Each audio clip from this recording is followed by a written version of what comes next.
Hello. Okay, we're going to try an interactive fiction for BookTube. I'm quite fascinated by interactive fiction. I'm going to link a couple of things. There's a video by a different YouTube channel where it talks about how someone essentially wrote a book and started a book on Reddit, in Reddit comments. And I love that. It's kind of like bringing culture up to the future, or I don't know, stuff like that. And also I'll include a blog post of mine where I discuss different interactive horror fiction stories. Okay, so I've got my unicorn and I've got chocolate tea and it's raining outside, so let's go. I'll make myself small. Bye bye. Now, okay. The island emerges ominously from the fog. Sorry, this is called A Story of Salvation by Leonard Spit. The island emerges ominously from the fog, the pier jutting toward you like an accusing finger or a beckoning one. The only sounds are the soft creak of the small ferry bobbing on the water and the grunts of the ferryman as he tugs on the oars. But you can't help thinking that it is the island itself that is drawing you closer, as though exerting some kind of sinister gravitational pull. Welcome to Salvation Island. The music for this interactive text adventure is provided with kind permission by the talented composers at Broken Notes. Please visit their site at www.broken-notes.com. Additional sound effects are provided with kind permission from Nino Scuderi and Sound Effects Factory. Make sure you check out their YouTube channels. Not sure my volume's on, actually. This story is dedicated to Faye and Natalie, my twin sisters, with thanks for their eternal support and enthusiasm for my horror projects. Ah. The island has certainly had you under its spell ever since you read about it online. Formerly home to one of Britain's leading mental institutions, now a desolate and mist-shrouded ruin. After its population of asylum workers and inmates was wiped out by a Nazi bombing raid during World War II, it was left abandoned for over a decade. A strange twist of fate saw a population of rabbits grow from the ashes of the bombing to spread rampantly across the island, unchecked by predators and human interference and amply nourished by Salvation's dense woodland. Many claim that it was these cute and inquisitive creatures that charmed Edward Hardacre, a wealthy entrepreneur, into buying the island to develop it as a seaside resort.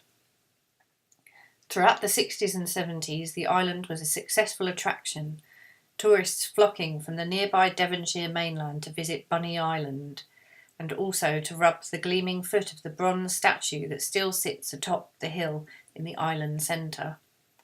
Saint Drogo is the patron saint of healing of mental illness. Legend had it that to rub his foot was to guarantee good health and fortune.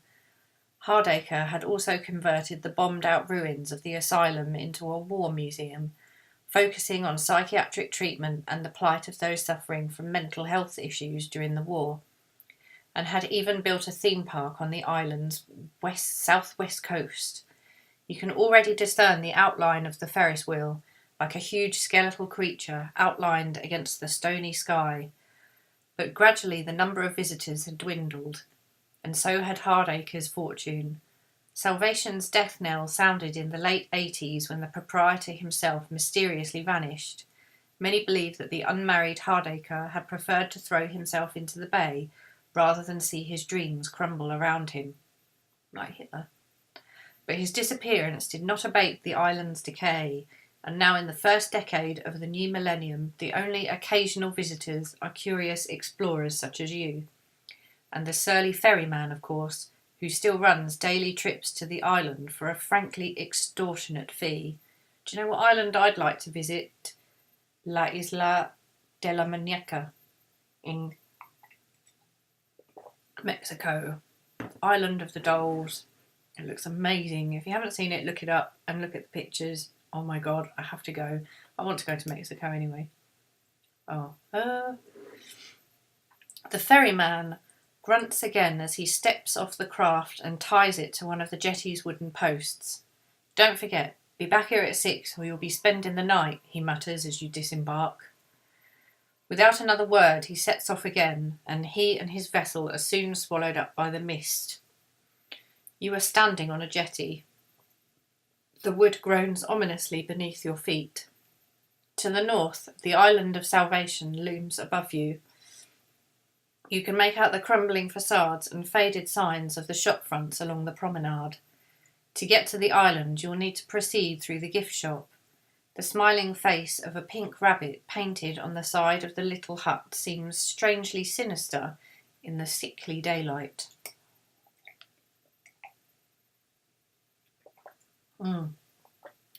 Tune in next week to watch me drink my tea. To the south, the still and silent sea is visible for a few metres before the cloying fog devours it. So the island's perimeter is in fact the end of the world. You can go north. Do I type north? Don't let this happen to me again. North. Okay. You're in a gift shop. The little building has been ruined by vandalism and neglect.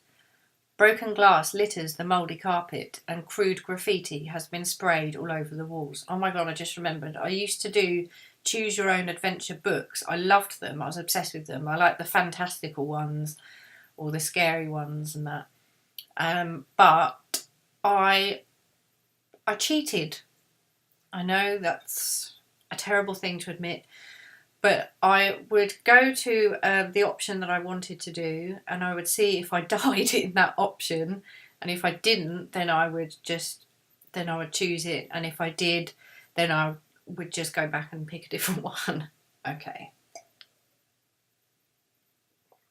Very little of value has been left behind, but a single keyring dangling from a stand in the corner seems particularly sad somehow. Through the northern exit is the island of Salvation, while to the south the pier leads away into the mist. You can see a keyring, some glass and a till. You can go south or north. So what happens if I type one of the things rather than a direction? Does that mean I can pick it up? Why don't we find out? Keyring. Oh, no, it doesn't. It doesn't understand my command. You can go south or north.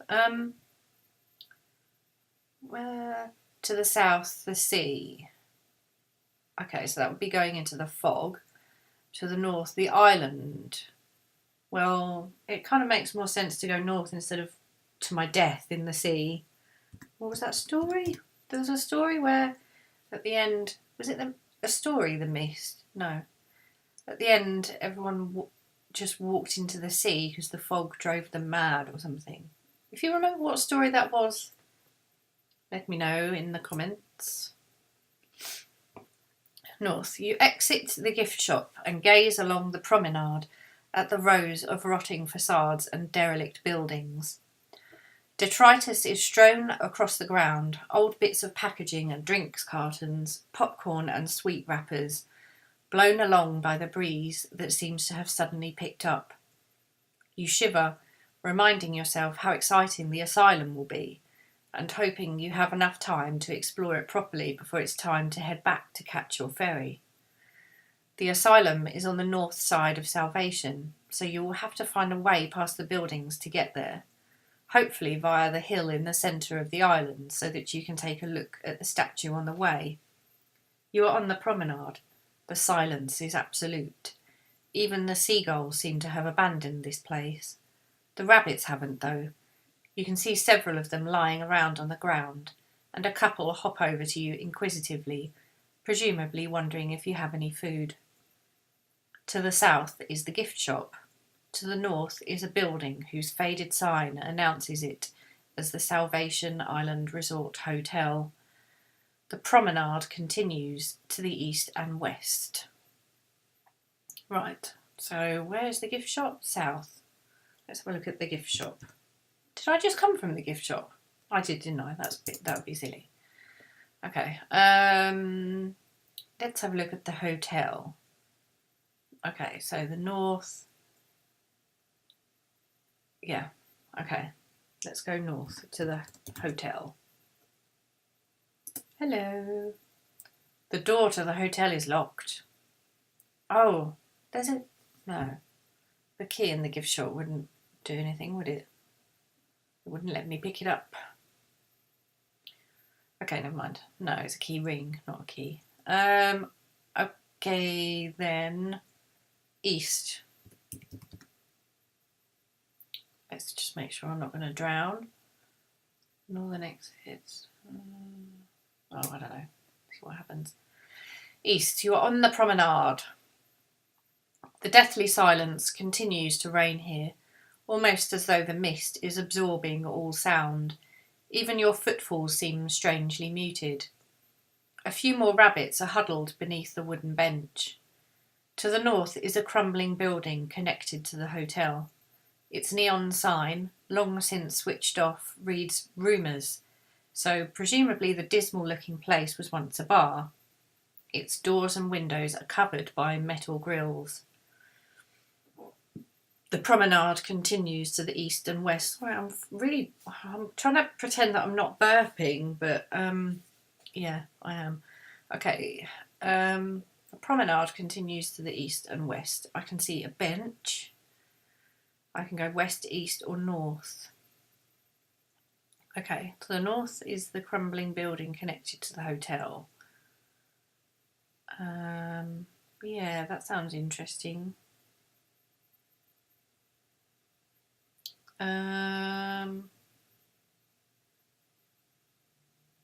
Okay, let's go north then.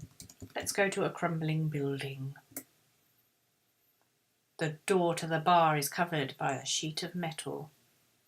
Oh, it's like that, is it?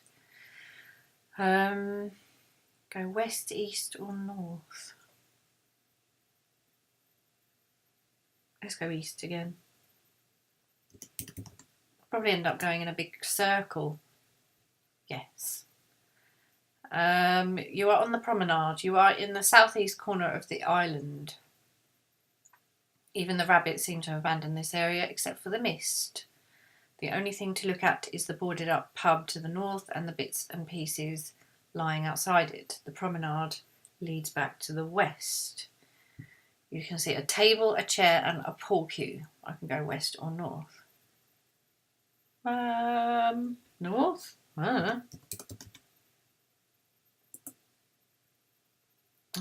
West then. I'm on the promenade again. I don't know, where's the blooming building? Where's the building? Where did I go before? I went north, I went east, and I went west. Let's go west. Did I go? No. Yeah, okay, let's see what happens here. To the south is the gift shop. To the north is a building whose faded sign announces it as the hotel. The promenade continues to the east and the west. Let's see what happens if I go west then. The visitor centre stands to the north, decorated with pictures of bunny rabbits, which smile down at their congregated brethren outside. An alleyway runs alongside it to the northeast.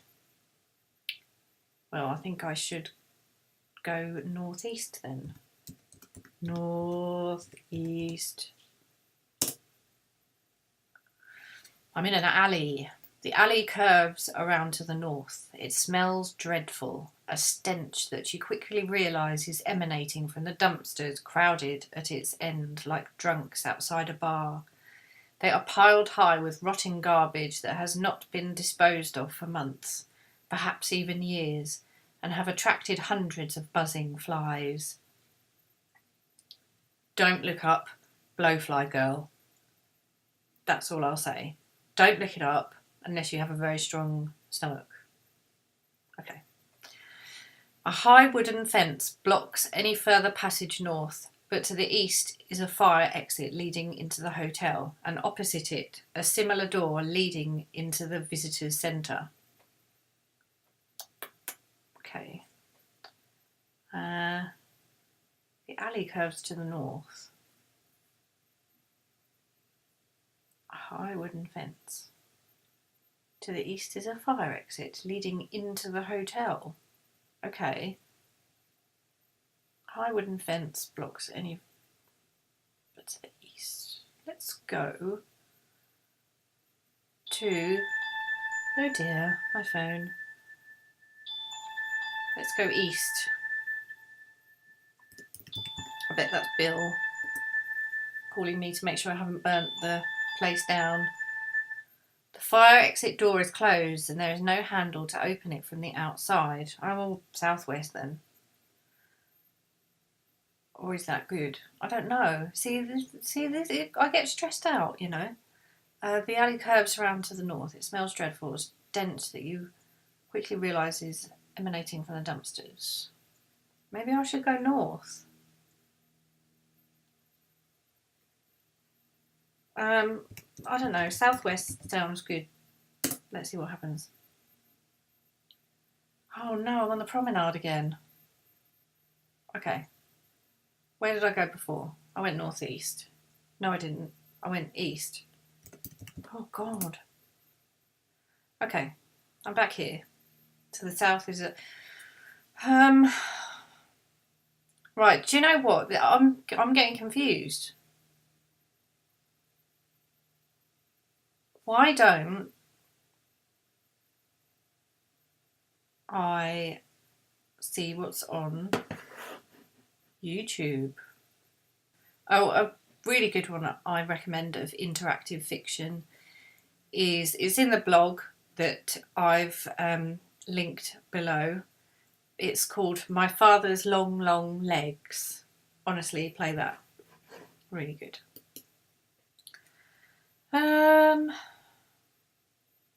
Interactive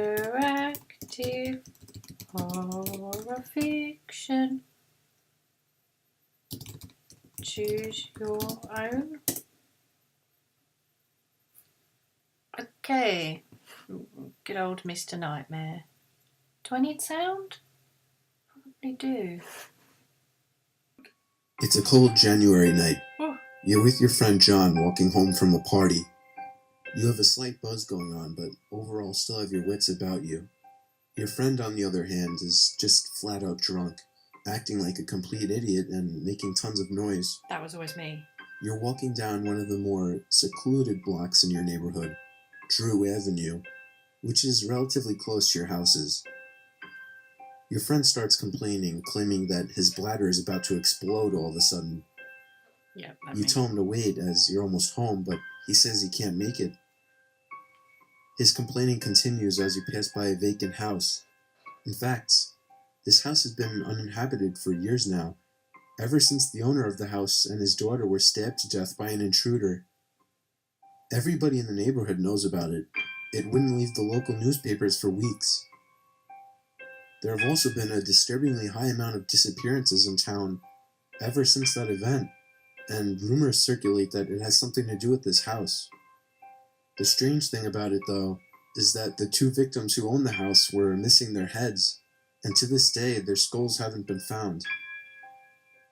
Since John literally looks like he's about to pee his pants, you suggest that he just go on this lawn. Just go in the But road. the thought of somebody watching comes to mind, so you suggest that he goes in the backyard. Without a reply, he runs to the old wooden gate and latches it open. It shuts with a loud bang behind him, and you're left alone in the night in the middle of the road. You sit down on the curb, waiting, when you hear the sound of a front door closing. You turn around to see somebody approaching you from the neighboring house. It's an elderly woman. She tells you that she heard the gate to the backyard of the empty house slam shut. You try to think of a quick excuse or lie, but she picks up on your stammering and tells you not to even bother lying. She says that she doesn't care what you do, but that you and your friend should simply stay away for your own safety. After all, there have been a lot of disappearances in town lately. Something about the way she says that gives off an eerie vibe.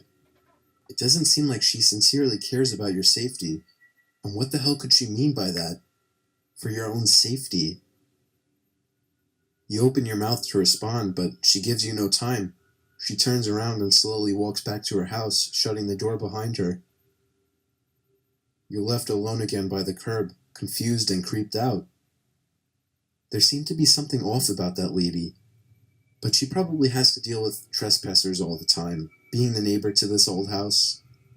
But what kind of old lady stays up this late at night? It's almost 1 in the morning. You continue waiting, now continuously glancing at the old lady's house to see if she's watching you through the window. She isn't. John's been gone for a while now. He should have been back by now. He's dead, leave him. You don't want to call his name to draw even more attention to yourself. Maybe you should just walk home. John's 21 years old. He doesn't need you to walk him home. But he is pretty drunk.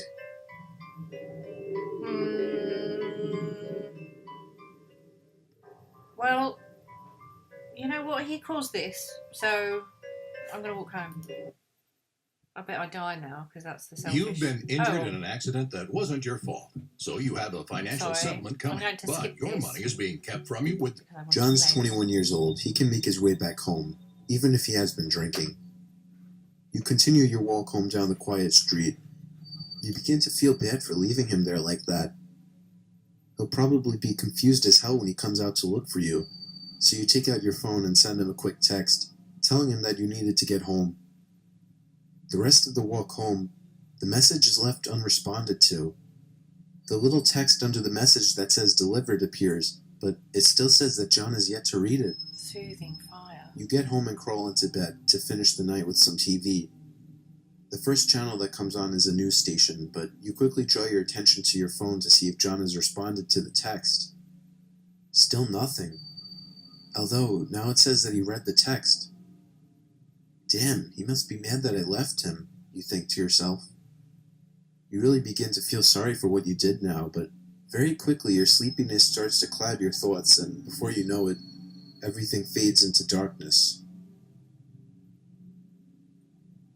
You wake after a long, well-needed sleep. You're immediately greeted by the sounds of the morning news. You turn and realize that you fell asleep with the TV on. The clock on the cable box reads noon. It's not the morning news anymore. Before doing anything, you grab your phone to apologize to John about last night. He still hasn't responded to your first text, but you didn't expect him to at this point. You send a text saying, "Hey Johnny, sorry about last night. I just wasn't feeling too good. You should come over and we could play some FIFA or something." As you sit up and rub your eyes, you hear the name of your town on the TV. This grabs your attention. Apparently, there's been a murder in town. This comes as a major shock, but it doesn't faze you much. Not until you hear the words, Drew Avenue. Screams were heard coming from the house by the neighbor, and the cops were called immediately. Police arrived to the scene to find a mutilated, headless body of a young man at the top of the stairs. You feel as though your heart has just shriveled up and died. Your phone vibrates from a text, and almost by accident, you turn your attention to the screen to see the name John. And under his name reads the text, "Of course, I have your address. I'll be there soon." Oh! Shane Dawson uses that music. Is that... Did I die? Oh. Is that... Seriously? Oh, well. Oh, well. We had some fun doing interactive fiction. Probably don't need to do any more. We'll do one more. We'll do one more. Horror. Choose your own adventure.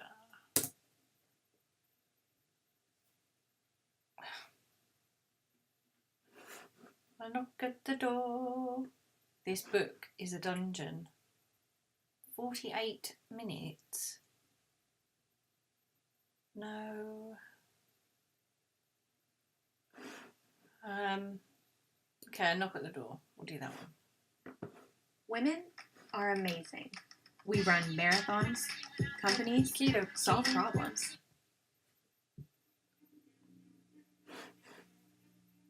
It's Christmas break, a few days before Christmas, and your parents are going away for the night for a friend's holiday party in the city. You're home alone for the night, and trusted to watch after your 5-month-old baby brother Mike. You find a TV dinner in the freezer and heat it up in the microwave. You remember your baby brother has to eat too, and grab a jar of Gerber baby food and a spoon and run upstairs to Mike's room, finding him standing in his crib. You pick him up and put him in his high chair. Feeding him was easier than you thought it would be, but probably because he hasn't eaten in a while. You remember that your mom told you to leave the baby monitor on and to sing to Mike if necessary. That's out of the question since you have a sore throat. The baby monitor is sitting on the dresser. You press the yellow button on the recorder and grab the little walkie-talkie to bring with you downstairs, after putting Mike back in his crib. He should be quiet for the rest of the night. You look out the window and see the snow is still coming down hard, and it's getting noticeably more chilly in the living room, so you set a fire in the fireplace. You proceed to turn on the TV and kick back on the couch. The default station on the TV is the Weather Channel, where you see the temperature is 10 below and dropping. Sounds nice. The weatherman is currently warning of serious snowstorms approaching. He warns that it's advised to stay indoors and to avoid any travel. The thought of your parents instantly comes to mind, and you feel a bit of concern and worry, but you assume they'll be fine and flip to a movie station. A pretty comfortable way to spend a snowy night. Everything is fine and relaxing until someone's at the front door. Who would be knocking at this hour? Well, if it's knocking like There's that... no way of checking who's at the door as the window faces away from the front door. Maybe it's your parents. Maybe they heard the news of the storm and turned around. Okay. The easy option didn't work for me last time, so I'm going to open the door.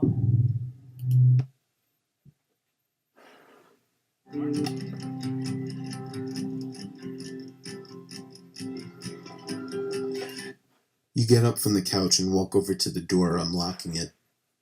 You open the door to discover nobody. You turn on the front yard light to reveal footprints coming up to the front door, and then turning around to the side of the house.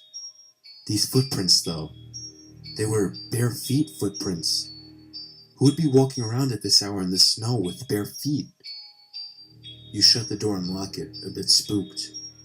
The footprints led to the side of the house, so you walk to the window in the dining room to see if anything is visible, but it's too hard to see outside the small window during the snowstorm.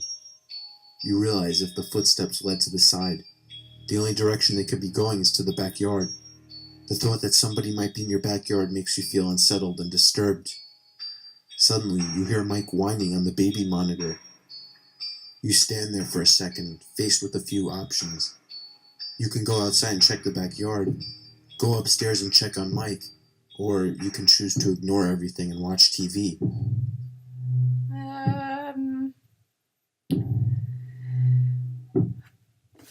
Probably better check the child. You walk upstairs to Mike's room. He's standing in his crib crying. You pick him up and cradle him for a bit until he calms down. He finally seems to get sleepy, so you place him back in his crib, and then you walk back downstairs. Your throat is starting to bother you, and then you remember that there's some medicine in the basement. We're not going to ignore anything because I don't think that's a good option. You walk downstairs to the basement and turn on the light. The spaceman always gave you the creeps, and you never understood why your mom kept medicine down here. You make your way to the closet and open it up, looking for the sore throat medicine. You search the closet from top to bottom, but it's not in there. You close the closet and turn around angrily to see shattered glass spread across the floor, under where the basement window is, and snow is blowing in through the broken window. You wonder what could have done that, and then you realize the person who was at the door, the footprints that led to the backyard. Somebody broke this window, and now they're inside the house. Get a knife. Suddenly the lights go out. You turn around and head for the stairs, but you see a silhouette in the darkness of a tall, large man standing by the stairs.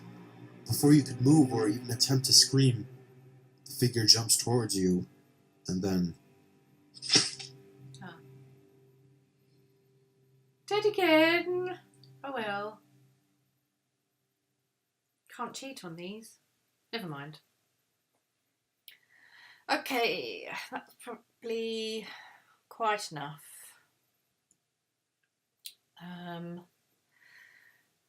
Let's finish there. So yeah, interactive fiction. I think it's a good thing to do. It's fun. Choose your own adventure things. I hope you enjoyed it. Why don't you have a go yourself and have a look down in the description for other interactive fiction that I've recommended, and also a video from a channel that I like all about some guy who basically wrote a book on Reddit. Okay, bye bye.